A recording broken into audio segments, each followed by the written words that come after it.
السلام عليكم، مرحبا بكم. معي أنا كوكب بلقيس. اليوم جبت لكم زوج وصفات: وصفة الزبدة المكثفة ووصفة طاجين الحلو. إن شاء الله يعجبوكم وتطبقوهم. الزبدة المكثفة كما راهي تعرفوا راهي منشورة في عبر مواقع التواصل الاجتماعي. عندنا كاس زبدة ذايبة وكاس حليب بارد، وعندنا الخل ورشة تاع الملح. هنا كاس حليب بارد درت له 3 مغارف نتاع خل، هذه المغرف الثانية والمغرف الثالثة. الزبدة نكونوا ذوبناها شوية من قبل، ما نذوبوهاش ياسر ياسر تولي سائلة، نذوبوها شوية برك تكون شوية جامدة. بعد ما درنا الخل والحليب هذاك البارد ورشة تاع الملح بالميكسور نحكموهم او برا ميكسور نخلطوهم مليح. اي حاجة عندكم ترحي جربوها. ومن بعد كي نشوفوا هذيك الرغوة طلعت نديروا هذيك الزبدة كيما نديروا المايونيز.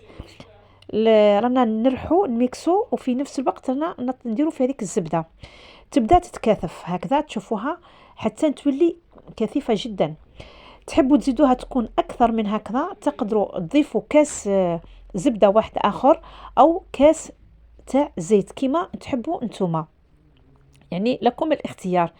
انا ما زدتش الزبده وما زدتش لهاش وما زدتش الزيت، خليتها كيما هذاك الكاس اللي درته فقط مع كاس تاع الحليب. وهذه النتيجه كيفاه جاتني، هذه هي كيفاه جاتني.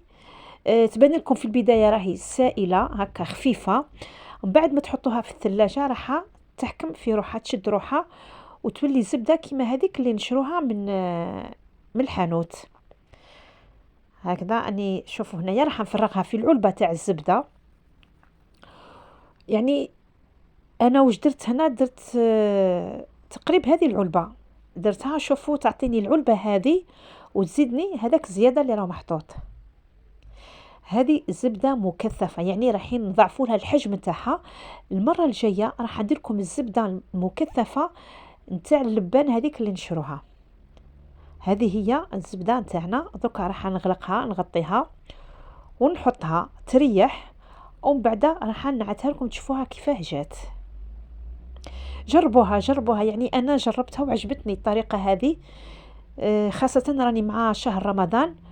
وشوفوا هنايا بعد ما باتت، قلت لكم راني في شهر رمضان والولاد الصباح يسحروا لي بالخبز والحليب او المطلوع والحليب، كي نزيد ندير لهم الزبده هذه تجي روعه. ها هي شوفوها كيفاه جات كيما الزبده. ها شوفي كي تشوفوها شغل هي اللي راهي مشريه كيما هكذا ماشي مخدومه. وانا كي درت لها 3 مغارف تاع خل عطاتها ذوق مليح. هنا راح نروح لطاجين حلو. عندي طاجين الحلو كيلة تاع سكر، لازمها كيلة من الفواكه الجافة وزوج كيلات نتاع ماء.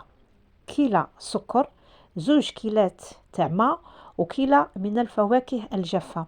عندي عين بقرة او العوينة كل واحد وش يسميها. هذه الزبدة اللي خدمتها شفتوها قبيلة. عندي عين بقرة، عندي المشماش الجاف، عندي الزبيب شوية تاع لوز، قرفة ونجمة البحر. دروكا هذه كيلة السكر كيما راني نعاود لكم نعاود نفهم فيكم هنايا مليح. قلنا كيلة السكر راح ندير لها زوج كيسان تاع ماء. كاين اللي يخلط يدير العسيله وحدها يطيبها وبعد يلوح الفواكه ويشمخهم في الماء. شوفوا انا طريقتي هذه هي يعني سهله. هذه الزبده نعاود يعني الفيديو راهو تعاود هنايا معليش. المهم كيما قلت لكم عندي زوج هذا ما زهر. كاين يدير ماء الورد، تجيب ماء الورد روعه روعه. هنا راح ندير كيله نتاع سكر مع زوج كيلات نتاع الماء. كيله تاع سكر مع زوج كيلات ماء، هذه الكيله الاولى وهذه الكيله الثانيه. هكذا نخلطهم مليح. راح نحط هذيك الفواكه الجافه. نحي العين بقرة أو العوينة كل واحد وش يسميها. نحي هذيك العين بقرة راح نديرها المسخون، وراح نحط الزبيب مع المشماش هذاك الجاف مع مغرف الزبدة اللي خدمتها المكثفة هذيك اللي خدمتها أنايا. شوفوا هنايا الفواكه الجافة شفت في السوق أنواع. نحط العرف تاع القرفة مع نجمة البحر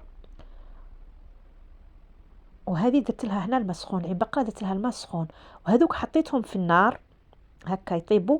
هي تبدا ترغوي، دير رغوه 10 دقائق ربع ساعه، ونلوح هذيك العين بقره. هذيك العين بقره مانيش راح نحركها، ما نحركهاش باش ما تطلقليش الكحوليه. هنايا خلاص كي طابت راح ندير 3 مغارف تاع ماء الزهر او الماء الورد اللي عندكم ديروه. شوفوا كيفاه جاتني، تبان لكم خفيفه، هي ماشي خفيفه، من بعد كي تبرد راح تولي عاقده وثقيله. ها هي هنايا شوفوا، هنا بعد ما ضفت لها هذاك الماء الزهر راكم تشوفوا كيفاش. كما قلت لكم كاين انواع تاع الفواكه الجافه. انا صبت في السوق الفراز جاف، البطيخ جاف، يعني استغربت. دركا هنا بعد ما طابت شوفوها كيفاش راهي ثقيله هكذا. راح نحطها في الطبسي وراح نقدمها في الفطور. هذه هي العين، هذا هو طاجين الحلو نتاعي، خفيف ظريف سهل وبسيط جدا يعني وبنين. كاين اللي يديروا باللحم ويدير له البصل والتوابل، حنا درناه كيما هكا. اللحم غالي، الدجاج غالي، كلش غالي، حتى بالطريقه هذه راهو يجي ما شاء الله. ان شاء الله تكون عجبتكم الزبده المكثفه اللي درتها وطاجين الحلو. هنا درت شويه جلجلان عليه من اجل الذوق فقط.